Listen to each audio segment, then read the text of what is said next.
that does not distinguish between good and bad terrorists, and that delinks religion from terrorism.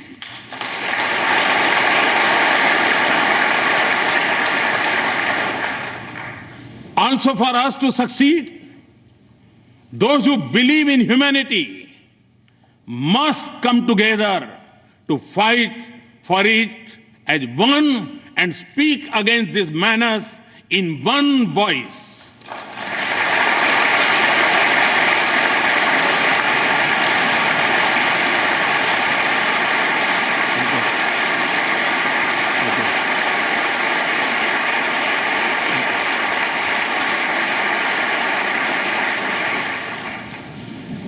Terrorism must be delegitimized. Mr. Speaker, the benefits of our partnership extend not just to the nations and regions that need it most. On our own, and by combating our capacities, we are also responding to other global challenges, including when disaster strikes and where humanitarian relief is needed. Far from our shore, we have evacuated thousands from Yemen, Americans and Indians and others. Nearer home, we have the first responders during Nepal's earthquake, in the Maldives water crisis, and most recently during landslide in Sri Lanka.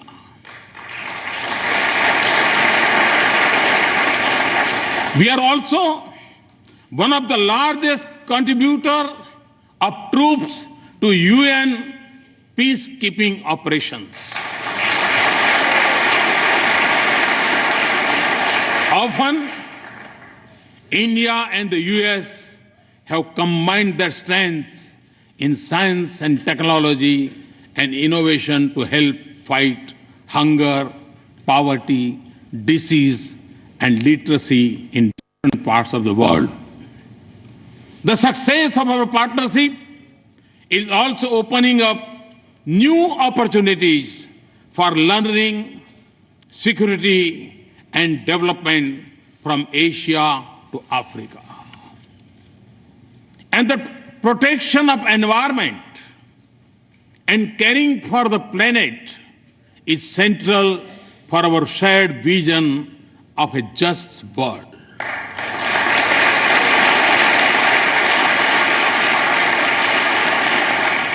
For us in India, to live in harmony with Mother Earth is a part of our ancient belief. And to take from nature only what is most essential is a part of our Indian culture.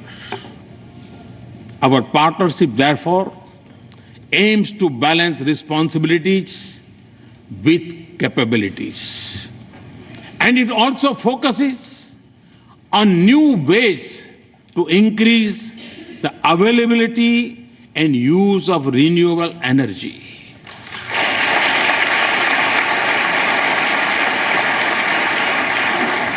A strong US support for our initiative to form an international solar alliance is one such effort. We are working together not just for better future for ourselves, but for the whole world. This has also been the goal of our efforts in G20, East Asia Summit, and climate change summits.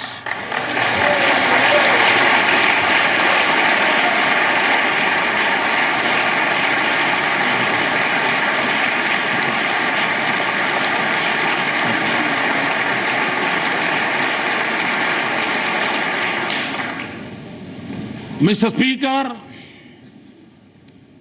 as we deepen our partnership, there will be times when we would have differing perspectives. But since our interests and concerns converge, the autonomy in decision making and diversity in our perspectives can only add values to our partnership. So, as we embark on a new journey and seek new goals, let us focus not just on matters routine, but also transformation, all ideas. Ideas which can focus not just on creating wealth, but also creating value for our societies.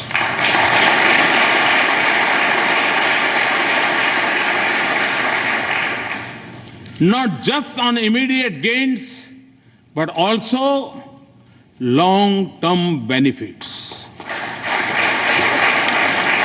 Not just on sharing best practices, but also shaping partnerships, and not just on building a bright future for our people, but in being a bridge to a more united, human, and prosperous world.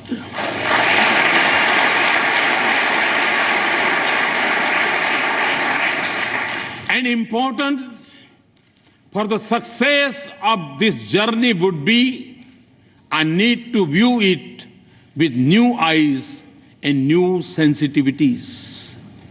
When do this, we will realize the full promise of this extraordinary relationship. Mr. Speaker, in my final thoughts and words, let me emphasize that our relationship is prime for a momentous future.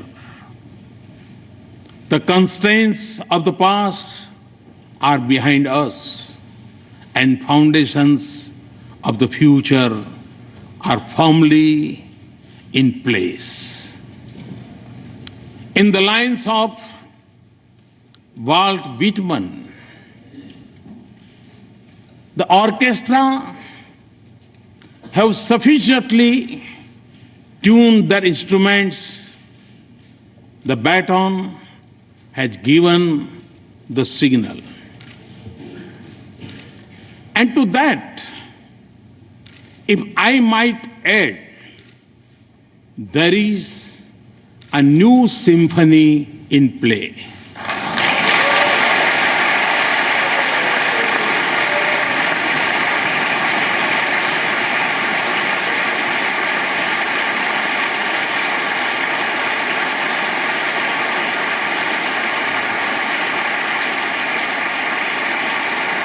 Thank you, Mr. Speaker and Mr. Vice President, distinguished members, for this honor.